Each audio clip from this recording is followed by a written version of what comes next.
Welcome to Amazon Legends, where we have real stories about making it big on Amazon. Our guests are CEOs of large companies and entrepreneurs who became power sellers, also providers specializing in helping sellers, aggregators that acquire sellers, and former Amazonians will give us an insight from behind the scenes. Here is your host, Nick Urison. Welcome to another episode of Amazon Legends. My next guest today is someone who's going to tell you exactly how you make it real big, because that's what he's done. And he's a seller, so you want to listen to everything that he says. So he's been a franchisee of, I'm sure you've seen those stores, you break it and I fix it. So you break, I fix franchise. That was his work, that he was a franchisee for almost a decade. And after selling his business, he was speaking to his wife, and after the discussion, he decided, I'm sure his wife had a lot to do with it, but I'm going to follow my passion. So his passion happens to be plants. So this led to him inventing his own plant line by creating his own mixes. Today, he's a 7-figure seller on Amazon. And we had our first meeting a few weeks ago. At that time, he was number 3 on Amazon in his line. And I am told just before we started recording, he's number 1. So he was very happy about it. I say, you see, this is what happens when you come on the show. So another way to rank up on Amazon. So today he's a 7-figure seller, and he's selling on multiple Amazon marketplaces, and he's the founder of Very Plants. And when he's not working, he obviously, with his wife, giving this idea, he loves his family and spends time and outdoors. So with that, everybody, meet my guest, Jordan Socran. Welcome to the show, Jordan. Nick, thank you so much. I'm a fan of the podcast. I enjoy everything you do, and credit to you, because you're absolutely right. We were hanging around the number 3 to 5 spot on the bestseller list in the garden soil category. But shortly after our phone call, we bumped up to number 1. So whatever role you played in that, thank you. No. I mean, I didn't play any role. It's just a coincidence. But it's not that we are any reason, but when you share the knowledge that you gained and everything that you've done with our audience, hopefully they will achieve the success that you've achieved. So that's what gets me excited the most.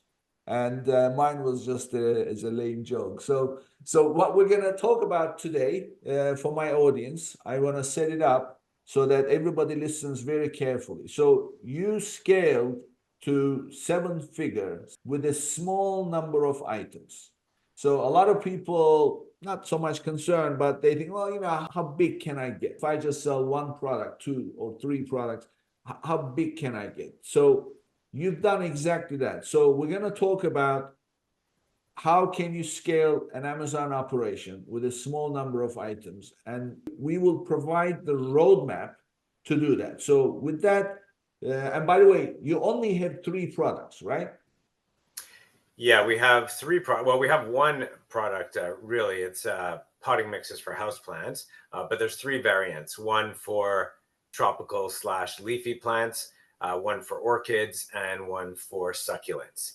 Each of them comes in a couple of sizes, but that is all we do. So 1 product line, 3 SKUs within that line, and each of them comes in 2 sizes. So there you go. So that's 1 parent, 3 child SKUs, and you've got 7 figures. So give us the roadmap for achieving this.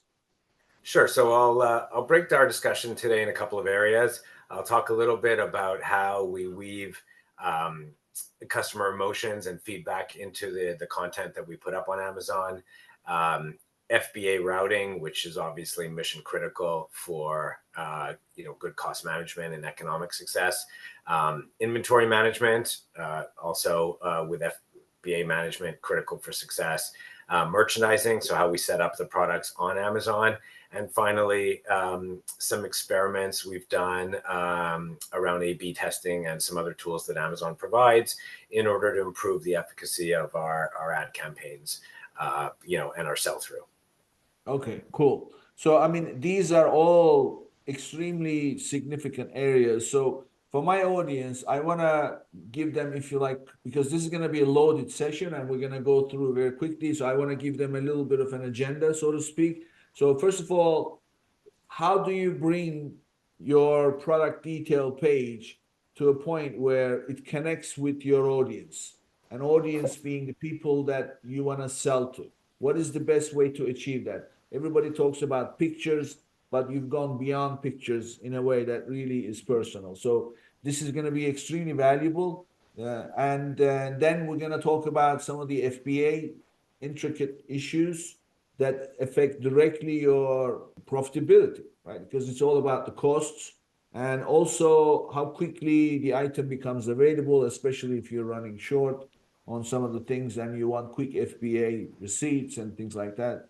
And inventory management, that's like multiple episodes, but we're going to go through it primarily about replenishment.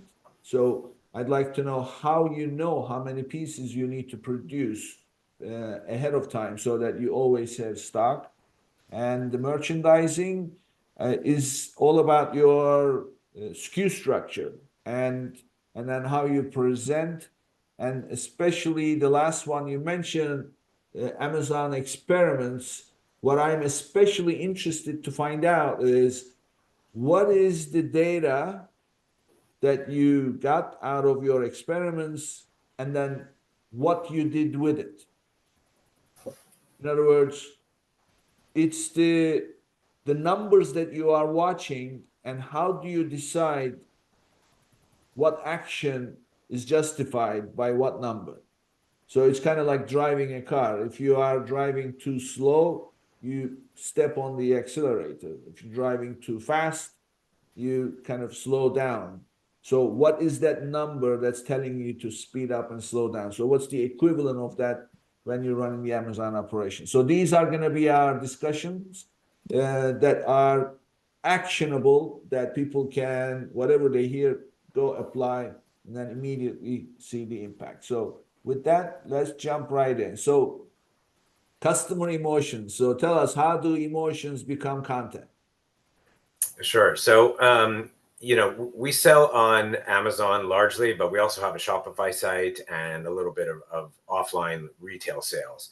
And the first thing that strikes you about Amazon when you hop on as a seller is sort of the immediate distance you have between you and the customer, which we all know because Amazon owns the customer. And so unlike other platforms, it's more difficult to get information from customers because you can't engage with them directly, except under some very limited use cases. And those use cases aren't really meant for sort of back and forth discussion and feedback sharing. They're more meant as resolution mechanisms, if you will. And so we've been very fortunate to get a lot of reviews relatively for the short time we've been on Amazon. And just for your listeners, we launched on Amazon Canada about 18 months ago and Amazon US about 10 months ago. And those are our two primary Amazon marketplaces today. But we already have, somewhere around 1,000 reviews across our products, which is quick and helpful. And so the first thing we do, like many sellers, I hope, is we read, every single word in every single review. In the plant community, a lot of folks post pictures as well, which is wonderful. And, we look at those and we take as much information as we can. And while that may seem obvious, there's a little bit of art to it as well. When we look at pictures, we look at what kind of plants the customers have, what kind of pots they're putting them in, what the lighting is, and any other information we can glean from the photo. And, for the reviews, of course, we read them, but every quarter, we do sort of a keyword cloud. There's a lot of free tools online that allow you to do that. We extract the common words like the and etc.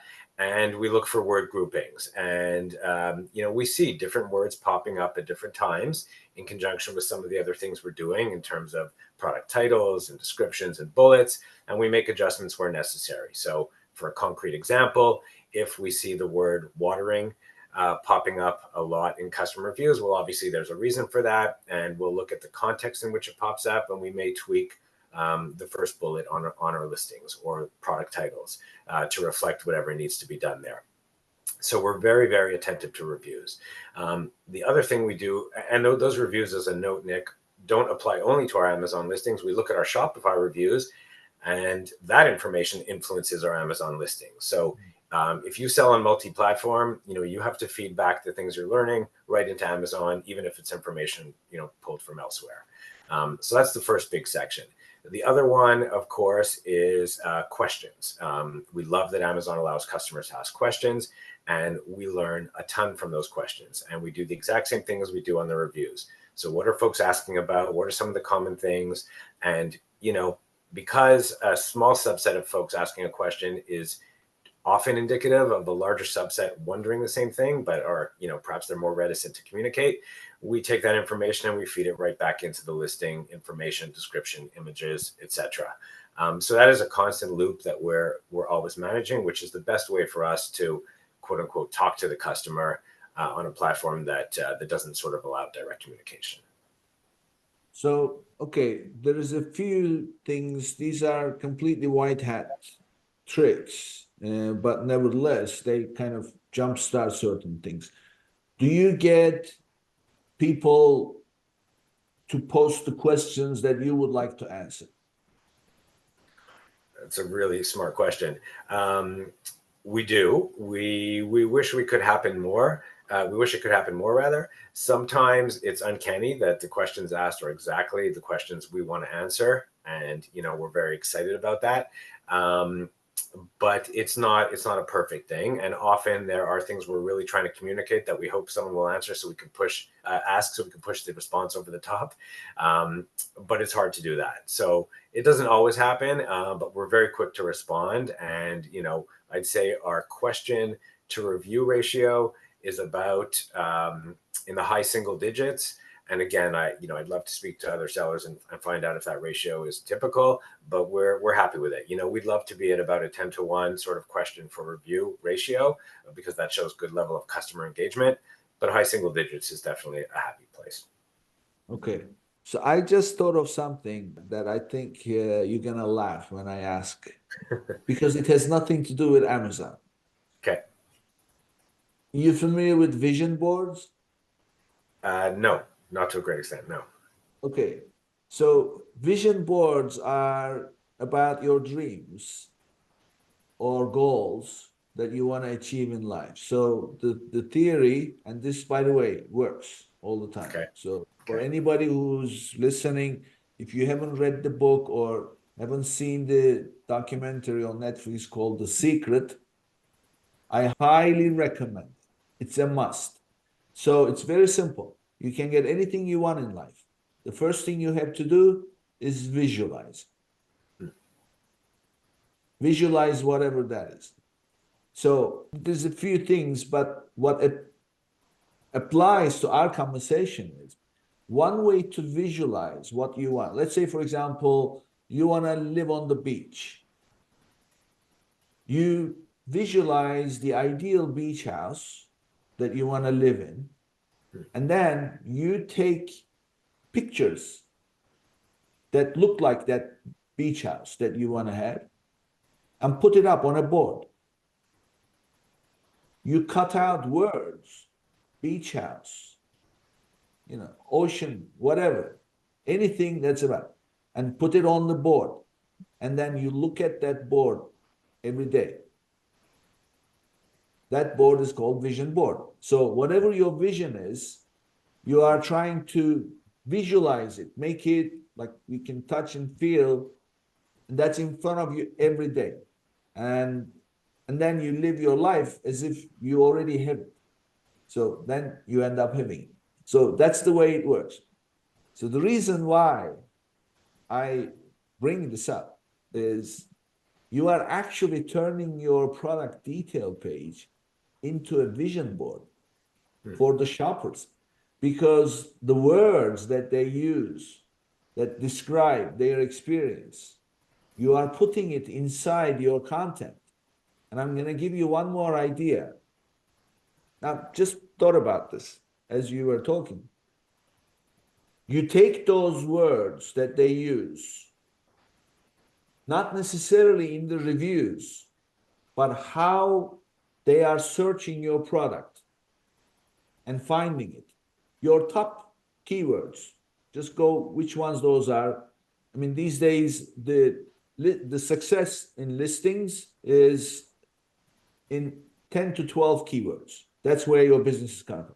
So you have to know those keywords and then take those, incorporate those words into your pictures. The actual as a word. So what they've done is they searched the product, they landed on your page, and they see the word written inside the image. You know what that does? Increases conversion. Yeah, I mean, that's very eloquently stated, and using the description and the images themselves to trigger the response you want. Without going too deep in this, the way we got to this business, we initially were selling tropical plants online on an Etsy store with no potting mixes. And over time, customers kept on asking us, what are some other options for me for repotting my houseplant? These plants don't grow natively in rich black earth like we have in the West. And so consumers felt that, perhaps they could be planted in a better medium. And so those questions trickled in over time. But after a while, you start noticing them and you notice the volume. And so that led us to eventually develop these mixes, which we did very casually at first, putting them in Ziploc bags with an Avery label on them. And, we'd sell 1 a day, 2 a day, etc. At a certain point, it was clear that that was becoming the business. And we pivoted and stopped the plants entirely as of last January, a year and a bit ago, and focused uniquely on the mixes. So I think what you're saying is dead on. The customers were telling us what they wanted. They were thinking about these things. They let us know that they were thinking about these things, and we iterated, and reacted based on that information. Yeah. So, I mean, great. I mean, this is the exact formula. You just want to show, it's like, those married couples that have been married a long time, and one starts a sentence, the other one completes it. Yeah. So, that's a good match.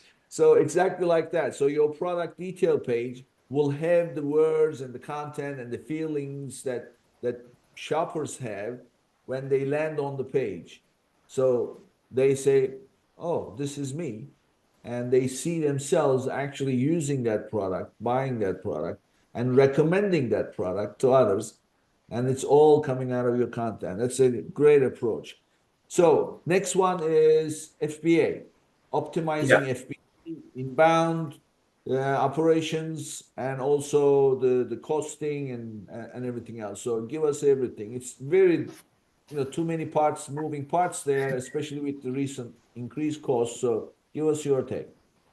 Yeah, I mean, there's a lot to unpack on this one. An FBA routing, so sending your product to Amazon warehouses for fulfillment is, it's all about shipping at the lowest cost, which is not always easy. And for people selling in multiple markets, the economics may be very different. For example, in the US, they have preferred carriers for pallets. In Canada, they don't. They have preferred carriers for cases, so boxes with product, but not for entire pallets. And so that changes the way we have to do things. And so, to give you an example, in Canada, I can be looking at $300 or $400 for Amazon to take in the cases that would fit on a pallet, and I could send that pallet to them with another provider for under $100. So these are really meaningful numbers. And so the way we optimize FBA routing is we leverage third-party tools that allow us to choose the Amazon FBA warehouse or distribution center that is closest to where we're shipping from.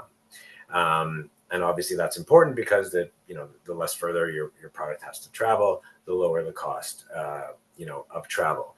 And so we have a manufacturing facility in the US, and we try and ship as close to it as possible. And then Amazon does the routing from there if they need to route it, but they don't pass on that cost, to you. And so we do not create our FBA shipments on Amazon's shipping wizard or template on their website. We have a third-party tool in which we create the shipments, and that tool handles the routing for us. So that's been a critical step because the costs go up, and as you mentioned, they fluctuate over time as shipping costs and fuel and these things change. So it's very hard, to be efficient unless you invest a lot at being efficient, a lot of time. So I have two questions there. One is operational, the other is cost. Cost.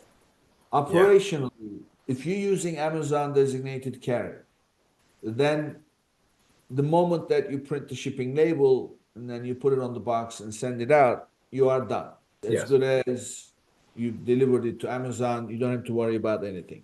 And correct. What this especially impacts is the amount of time Amazon will take receiving it, because they have an existing process with those carriers.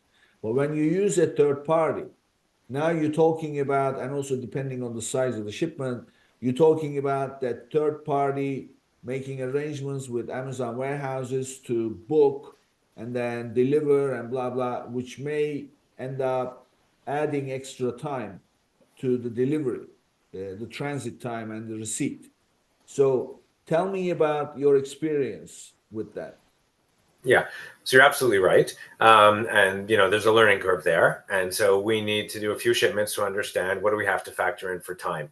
But as you well know, and your other sellers listening to this podcast know, even when you go direct with Amazon, it takes a lot longer to get into inventory and be available for sale than you might expect it, at the outset.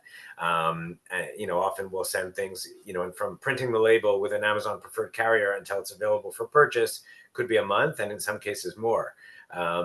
So, inventory management, which we'll talk about shortly, is inextricably tied to FBA routing efficiency. But the simple response to your question is, there's a learning curve with our other partners. And once we understand what extra time we need to factor in or pull out, we can plan based on that. Okay. So for everybody, it may be different depending on like, for example, I have some clients, the products they sell are classified as dangerous goods. And dangerous goods cannot be shipped by Amazon designated carrier. And therefore they have to make their own arrangements. Yeah. And of course, that takes longer to receive. However, the amount of time that they have to factor in is significantly more than the usual, like 3 times more. Wow. So that, as you put it, at the end of the day, it's all about inventory financing. So if your lead time is 2 months for manufacturing, now you're talking about doubling that. That means carrying more inventory. So this is an extremely important decision to make. So I would just say to anybody listening, you study it and then try to reduce that learning curve. The second thing about costs. So as we record this episode, this is the end of May, and in April, Amazon released new fees, FBA fees, and they decided that they will now pass the cost of routing shipments among their distribution centers to the seller, which means that when you create your FBA shipment, they ask you, how many fulfillment centers do you want to deliver to? If you select 1, there is an extra cost. If you select 2 to 3, there is a reduced cost, but it's still extra. If you say 4 or more, in fact, it's free, plus they give you a break on the FBA fees. So how does that impact your decision making here by the time you factor in the cost of inbound shipment versus the per order based inbound costs? Yeah, great question. So in our case, So I'll answer for Canada first and then for the US. In Canada, we manufacture in the province of Quebec. And given the way, e-commerce works in Canada, the vast majority of sales are in Quebec and Ontario. And so we are very well situated here in terms of routing costs to make sure our inventory doesn't travel very far, yet is deliverable to the bulk of our customers in the Canadian market. In the US, at present, we manufacture on the East Coast, but California, is our biggest market right now in the United States. And so we are looking to replicate our manufacturing efforts also on the West Coast to get around the point you just made. So we want to make sure that our inventory is closer to Amazon FBA warehouses coast to coast to solve for that problem, to avoid or to encourage minimal routing post initial FBA shipment to Amazon. And that West Coast facility can also cover some of the Western markets in Canada and send the products back over the border here. So we are actively working to address the specific point you raised. Yeah. So, but at the end of the day, what I heard you mention is check the cost of using Amazon designated carrier versus the carrier that you would pick yourself.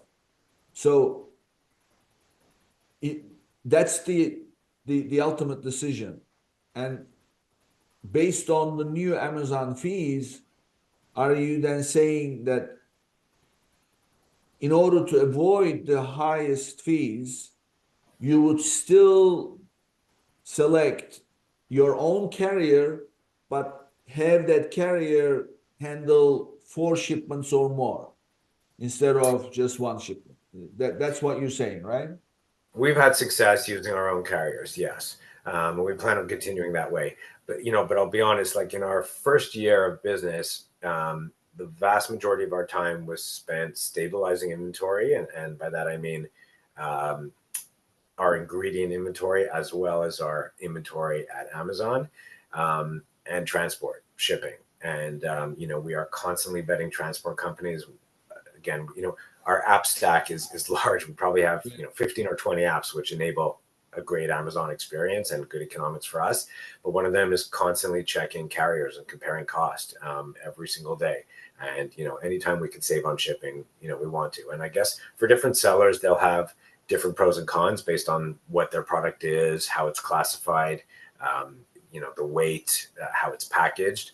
But for us, and for them, I'm sure it's an area you have to get really good at as quickly as you can. Yeah. So, from what I'm hearing, one good actionable tip from this conversation would be set up your internal processes to create 4 or more FBA shipments so that you get to benefit. First of all, you avoid the extra cost that Amazon is imposing now.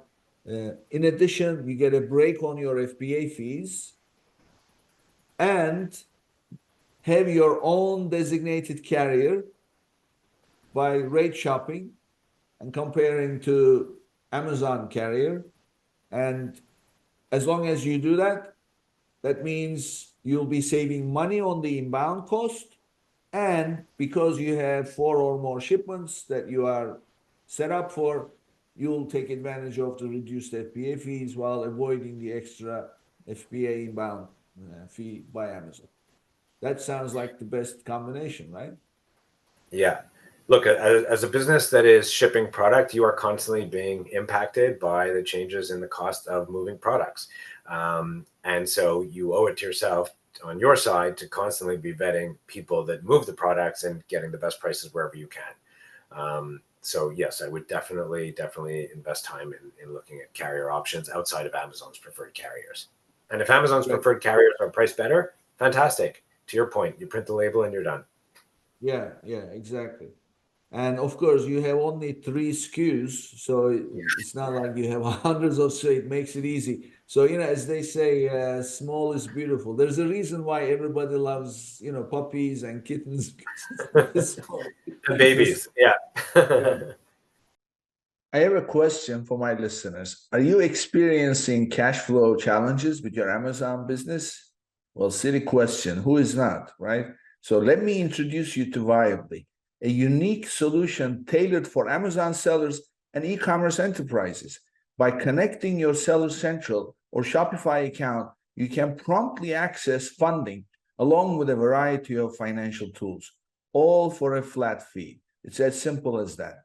And for my listeners, they are offering an extra $1,500 in funding for eligible applications. Start your quick and easy application today at runviably.com/legends. And that's runviably.com/legends.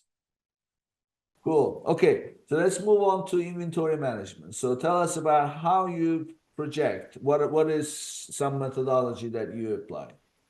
Yeah, like I said, the biggest investment in time in our first year was trying to get really good inventory, both stocking ingredients and make sure we have enough at FBA centers.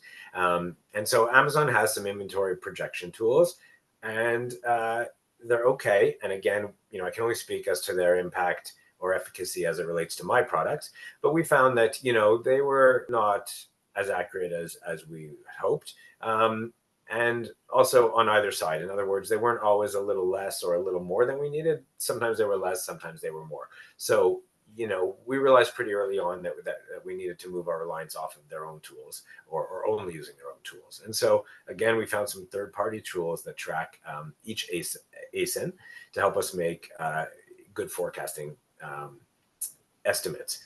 Now, again, the sellers know there's negative impacts of not enough stock, but also too much stock.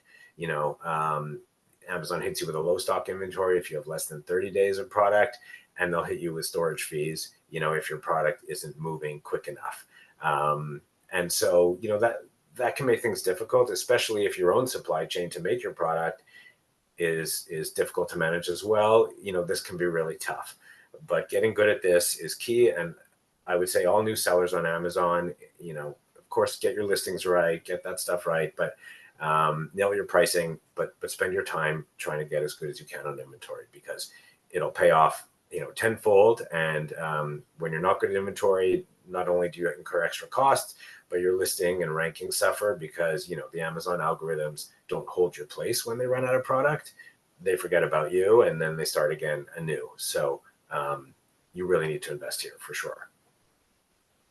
Yeah, I mean, this is not having enough stock is interruption in sales. That's the worst thing that can happen. So all your ranking will disappear. It will take 2 weeks to get back to where you were if you ever have interruption in your PPC campaigns. Yeah. And your sales velocity is everything. Everything is a moving average calculation. So every day is being added. So you run out of stock, that's a big deal. Equally, if you have too much stock, then you run out of cash. I mean, Amazon will penalize you anyway, but with higher storage fees. But you bought the stuff, you paid for it, you brought it in or whatever, and it's sitting in the warehouse, except it's taking longer to monetize. So there isn't enough money to finance inventory. Never. So this is a big problem, right? Yeah, look, when a product is sitting on a shelf, whether it's in your warehouse or at Amazon's warehouse, no one is making money with it. And so no one wants products sitting, on shelves. Of course, it's very hard to do just in time, perfectly. You never will, but you have to shoot for it. You have to try anyways.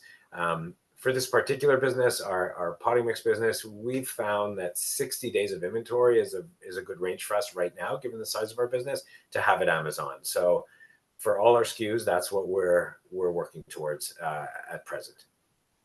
So, okay, let's get some specifics in this discussion that will help sellers.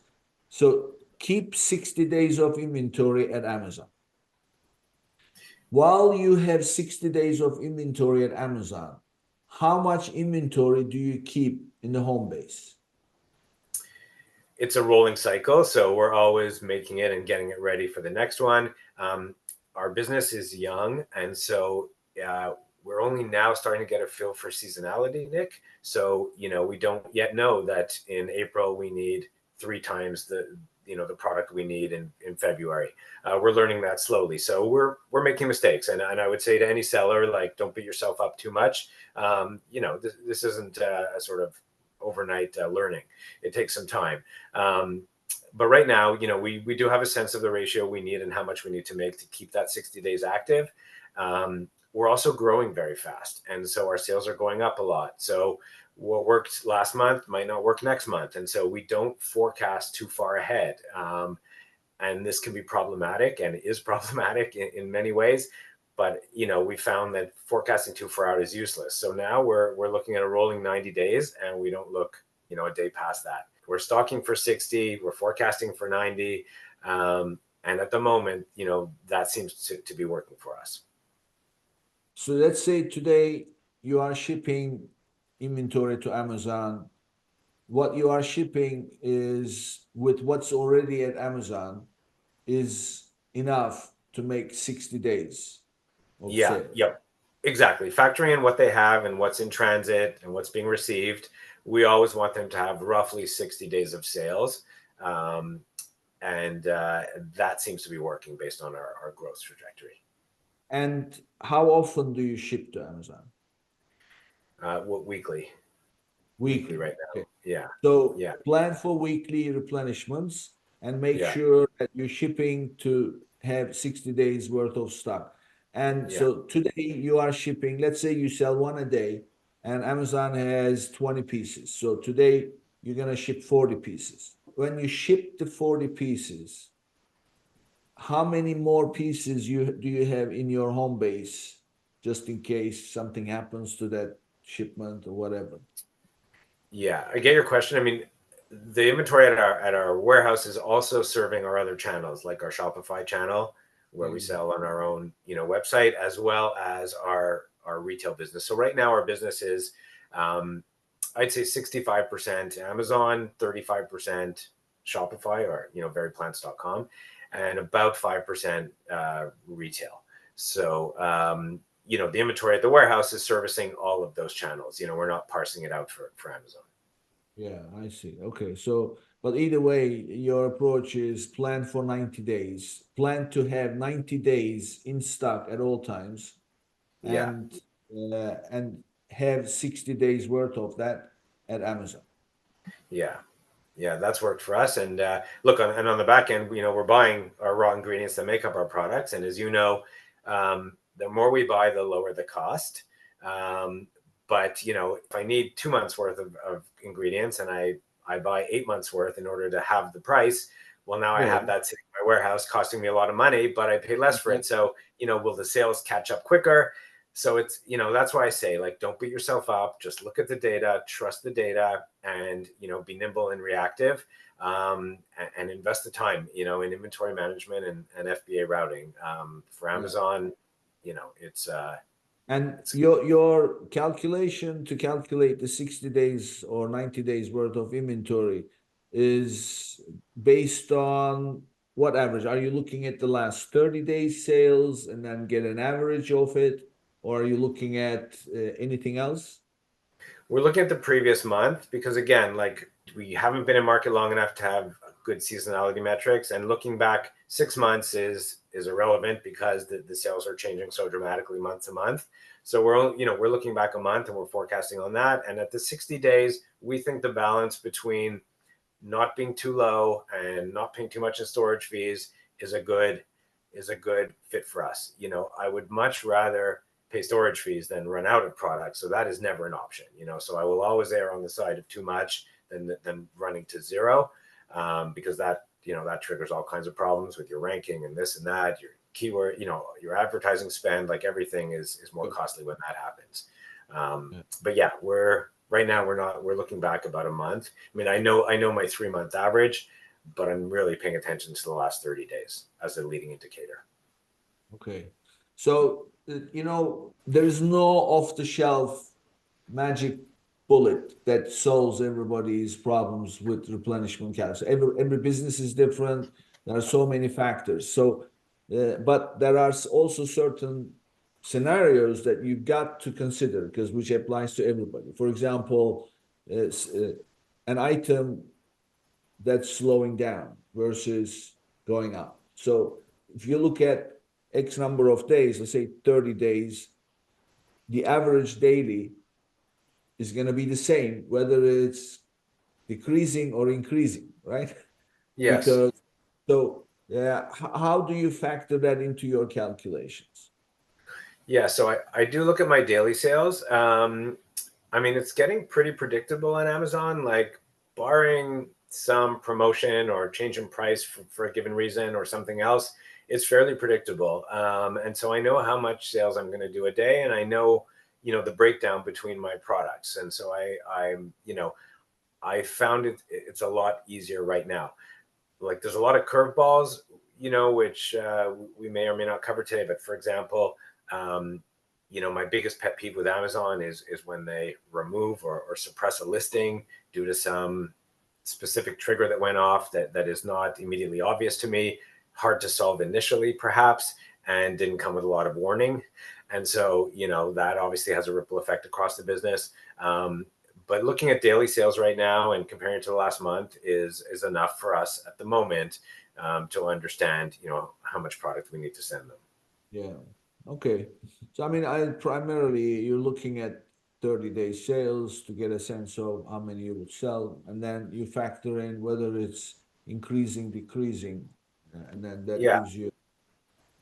Yeah. Okay. Yeah. And as we get deeper into our second year and certainly in our third year, then we'll benefit from some seasonality data, which will help us make some decisions, perhaps a quarter in advance, knowing, in some ways it's obvious, but again, like people say, well, you sell like a potting mix, so the summer's going to be your best sales. But our potting mix is not for your garden, it's for your house plants, and they need to be repotted and fed, all year long.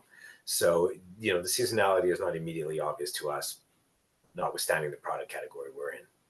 Yeah. Yeah. Cool. Okay. So let's move on to merchandising. So Sure. tell us about that. Yeah. And so initially it's very easy actually on Amazon to throw up a listing and fill in the required information and get that launched. But getting good at it, requires some help. And so again, that's areas where we've, asked for help from companies or experts on third-party platforms like Fiverr or elsewhere. We're aggressive on third-party help because there are things we simply don't have to learn ourselves. Like other people have learned them and they know what to do, and it's just not a learning curve we need to climb. Inventory management is, because it's our core business, but things like how should your pictures be sized, and what kind of picture and what works best, and what do Amazon's algorithms like the most.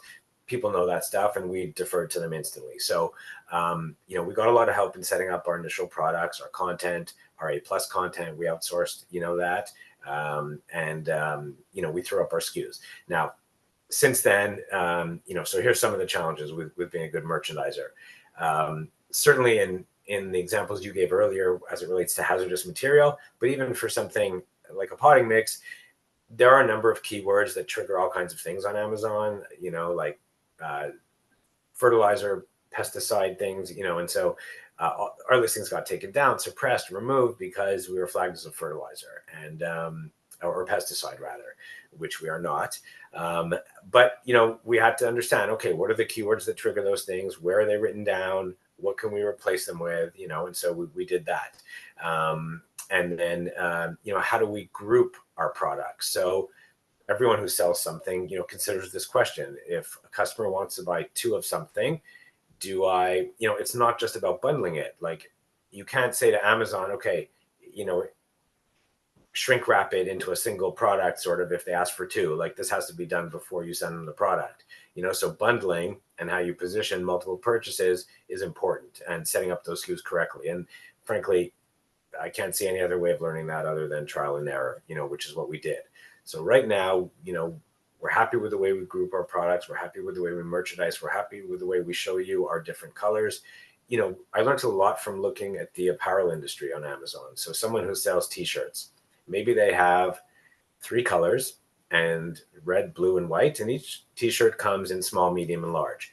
So you can have one page for the red t-shirts, one for the white, one for the black, or you can have all 3 on the same page and let the customer choose the color and then the size, but at what point do they have to make too many choices and that turns them off? So I looked at people with more complex SKUs and the way they optimized and tried to apply that to my simpler, SKU setup.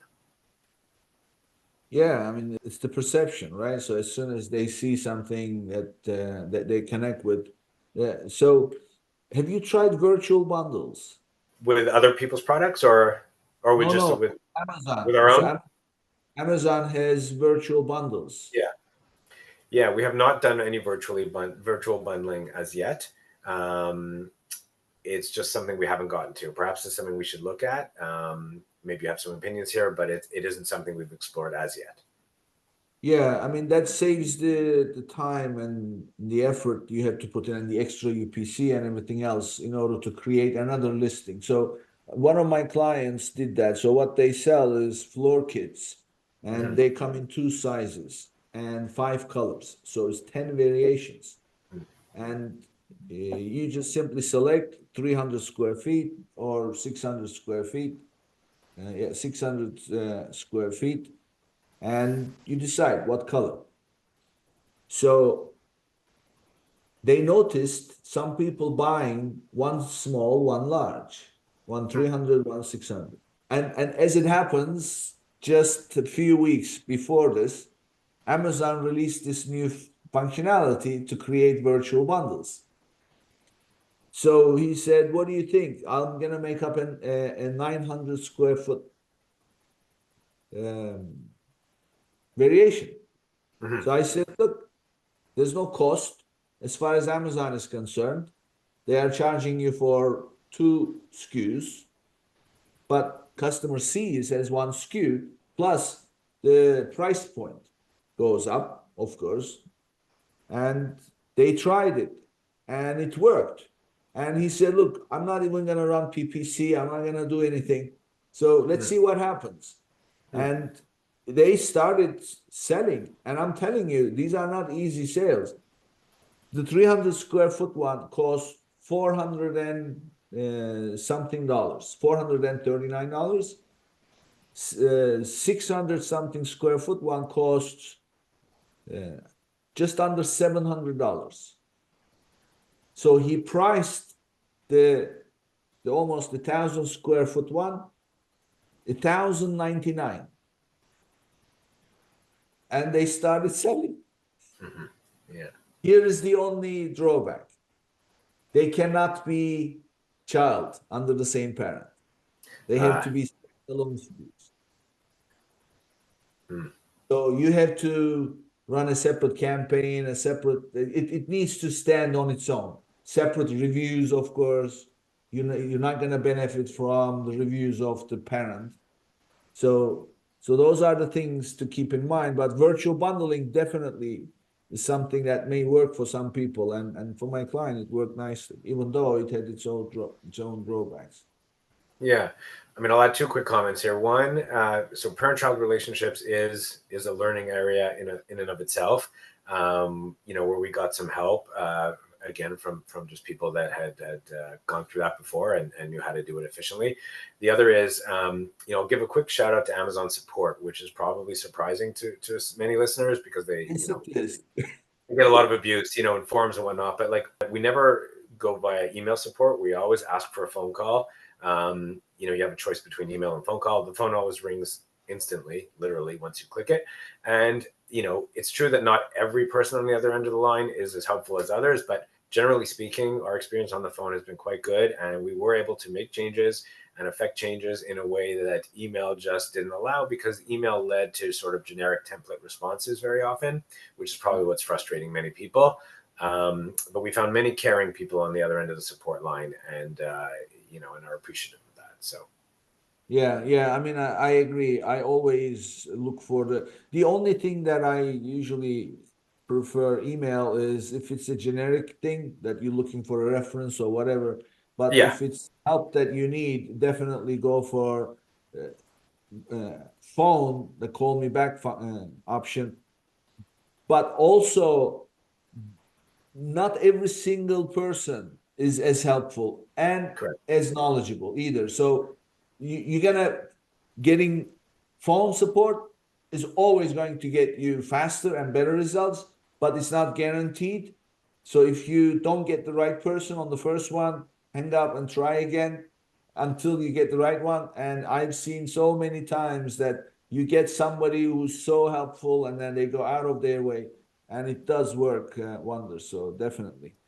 All right, we've come to the last one, utilizing experiments. So tell us, what experiments did you run? Because as you know, they offer multiple different types, title, images, whatever. Amazon has a couple of ways to experiment with your content to do, what's commonly known as A/B testing, and they call it that as well, which is to test sort of one version of product positioning against another and react based on the results. And so these things let you do things like change your product titles, description of products, bullets, images, even pricing.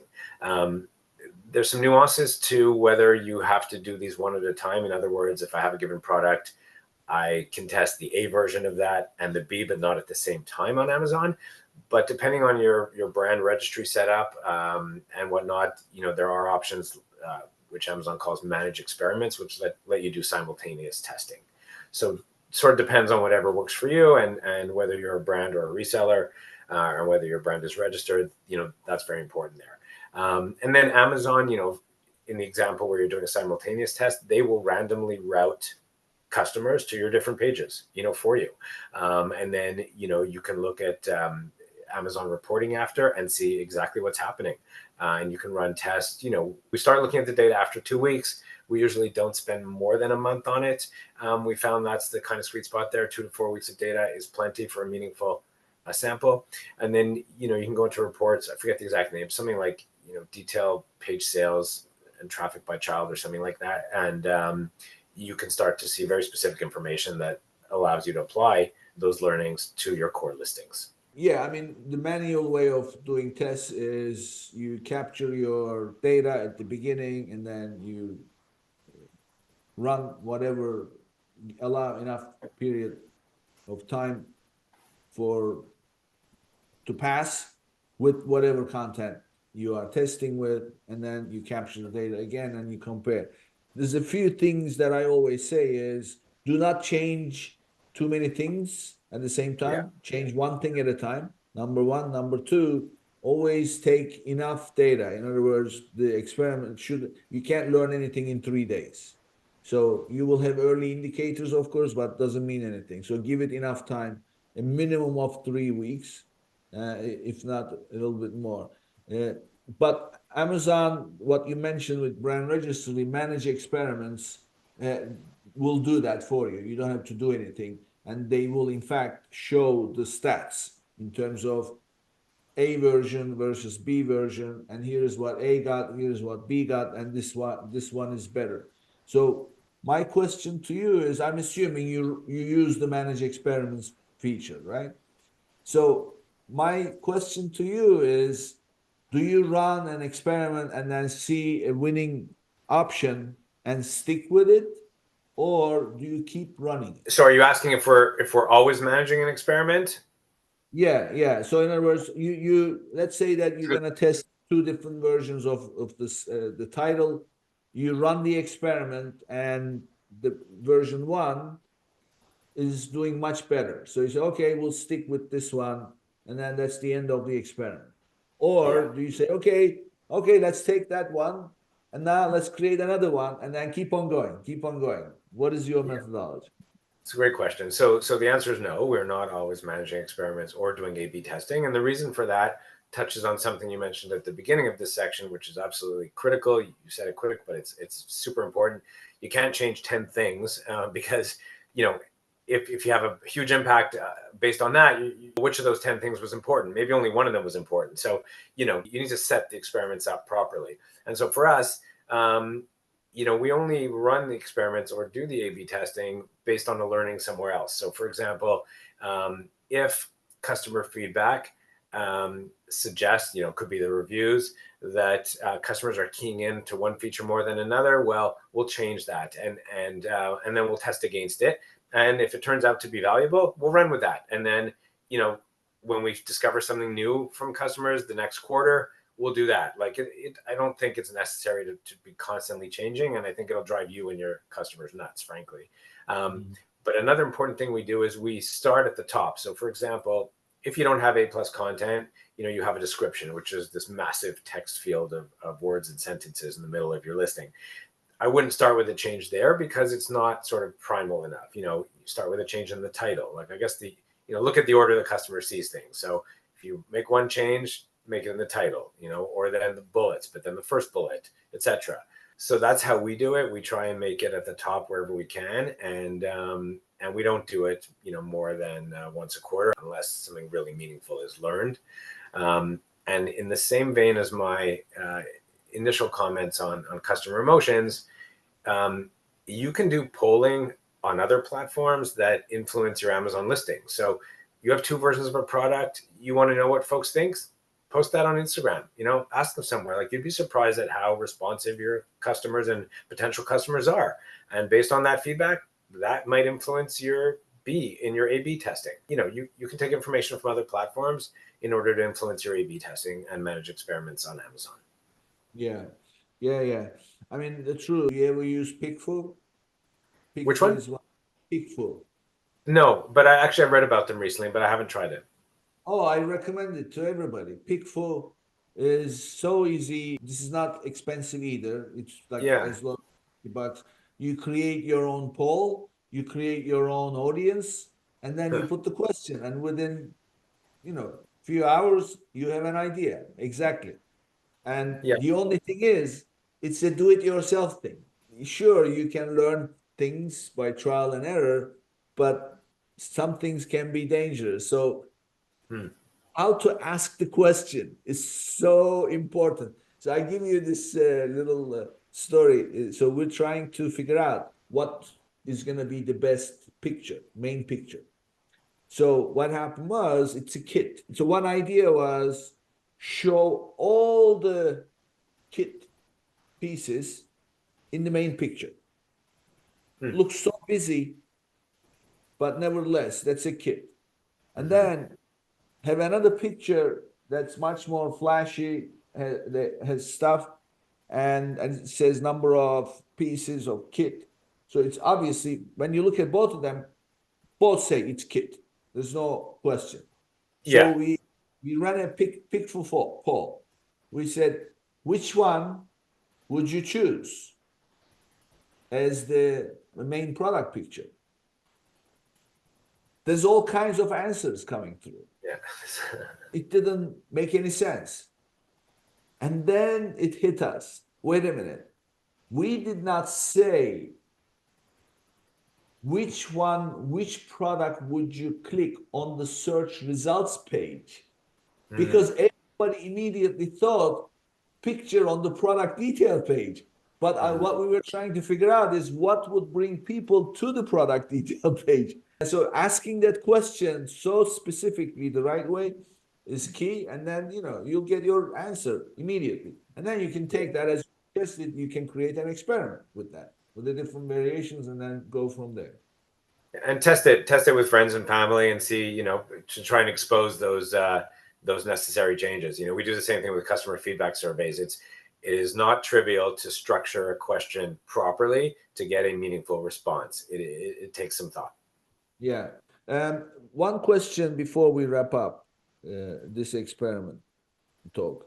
Do you run multiple experiments, like one on title, one on the main product picture, and another one on the bullets? They are different things, but it's on the same product page. Do you do that, or do you wait for one to finish before you run the other?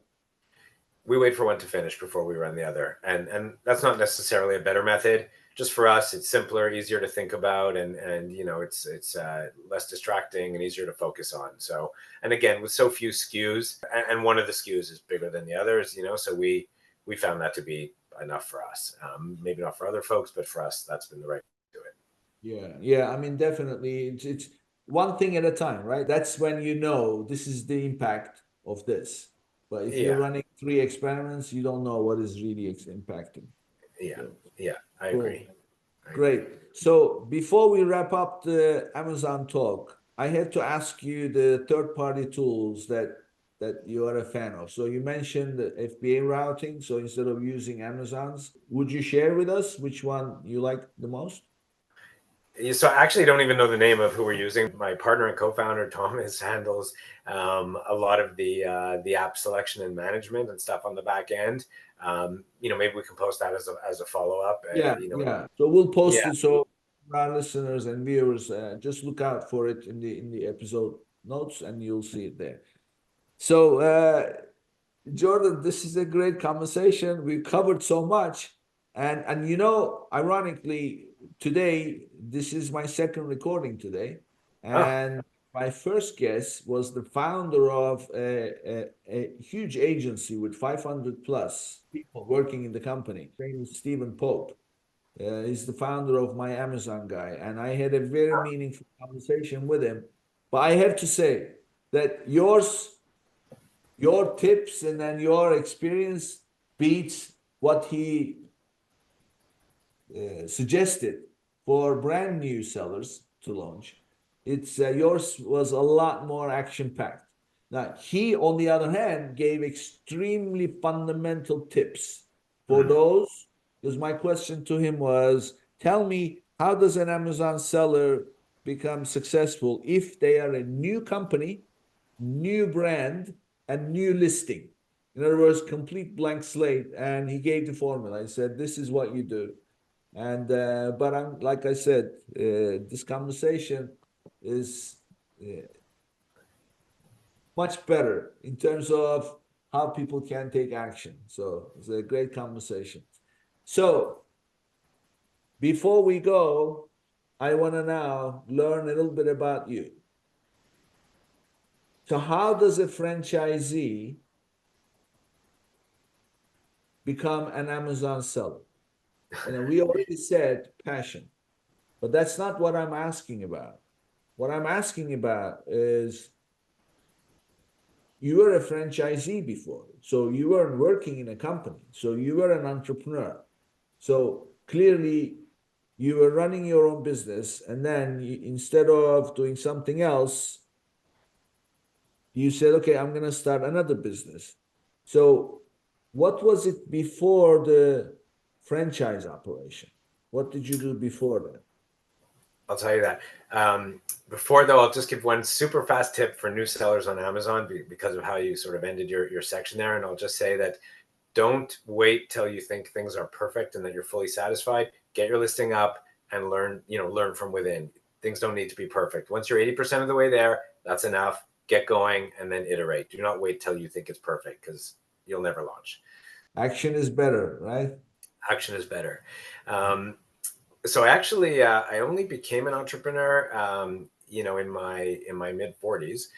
Prior to that, I worked for an enterprise software company for the majority of my professional career, for 13 years roughly, and I learned a lot, worked along some smart people, and it was sort of started in the .com days, in the boom, and it was intimidating. A lot going on, things were changing, and some of the people around me were super smart, and there were many days where I was happy that they were leading the business and I just got to go home and not worry about paying the bills, or anything like that. And it took some time to build the self-confidence, that I could try something myself and to not be afraid to put myself out there. And the franchising opportunity, it was something I found after sort of leaving my past job. And initially, at the end of my previous career, I started looking for new opportunities, but then I realized I needed to sort of stop working and not have that to fall back on, not have that paycheck and that comfort to fall back on, and really sort of expose myself in order to find the next thing.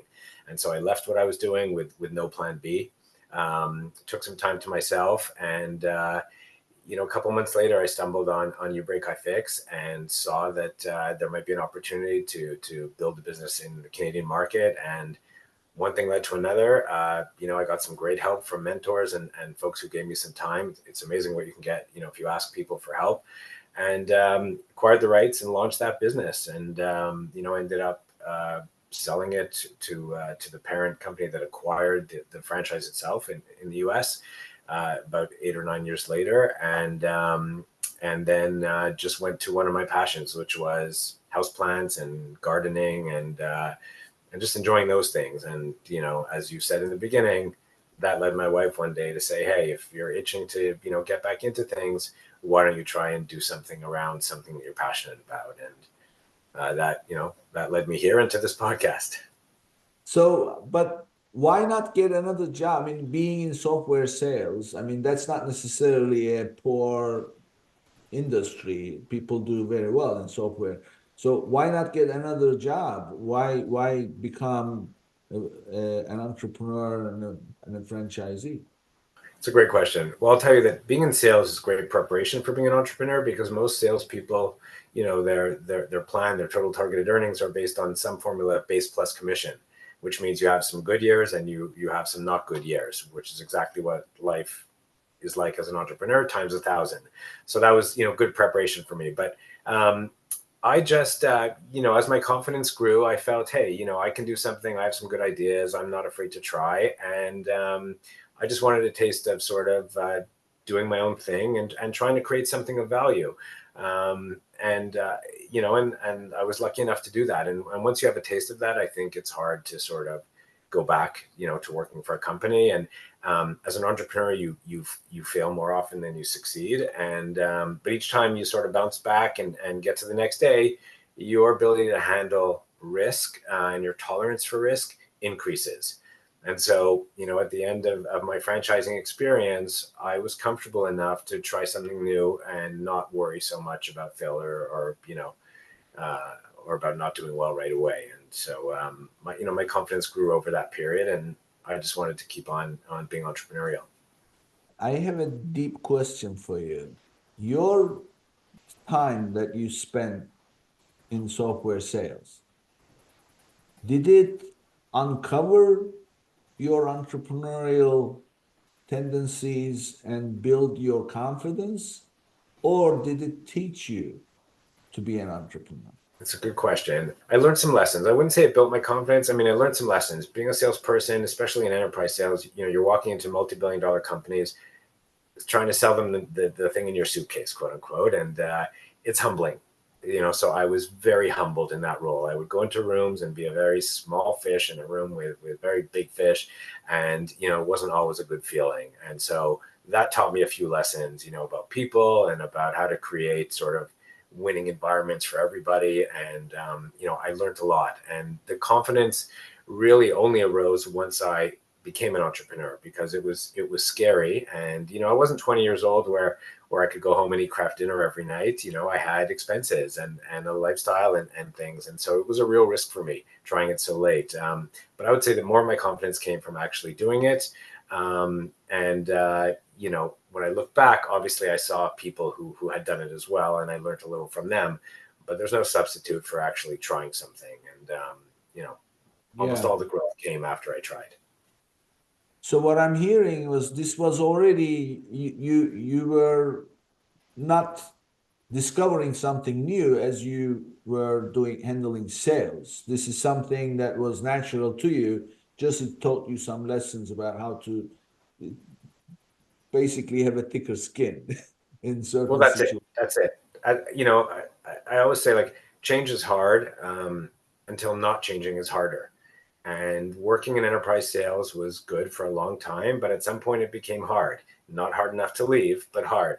But then one day, not leaving became harder than leaving. And so I left and, you know, embarked on a new career. And yeah. If this was already in you, why did you go into working for another company? Why not start right from the get-go?